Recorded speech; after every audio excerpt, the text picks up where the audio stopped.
क्या लग रहा है कि हमारी कहाँ पे गलती थी कि ये नताइज देखने को मिले? नहीं देखिए, 808 वोटों से हमारी हार हुई है। ये कोई हार नहीं है, ये जी सरासर चीटिंग है ये पूरा। जी पुराने शहर में जो है इलेक्शंस नहीं होते, सिलेक्शंस होते हैं यहाँ पर। जी पहले से डिसाइडेड रहता, इतना सो पैसा खर्चा करके ये क्यों कराते इलेक्शन, पहले से दे देना जिसको सर्टिफिकेट देना है। जी तो इसमें देखिए बहुत सारे जो बोगस वोट्स हुए और जो लोग जो बगैर आइडेंटिटी कार्ड्स के वोट डाले, इसकी एक लंबी बहस है ये। तो इर्रेस्पेक्टिव ऑफ, फिर भी एक मिंजानी बल्ला का फ़ैसला है ये, समझिए। इसको हम कबूल करते हैं, लेकिन ज़मीनी हकीकत जो है इसकी तहकीकात करेंगे। पूरा तहकीकात करके हमारी लड़ाई जारी रहेंगी। जी।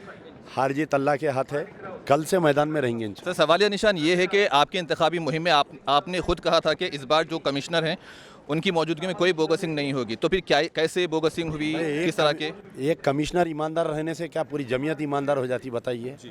इंस्पेक्टर ऑफ पुलिस रैन बाज़ार, वो जो है उस दिन का जो उनका रोल रहा, और कई इंस्पेक्टर्स का जो रोल था, बोकसिंग को नहीं रो।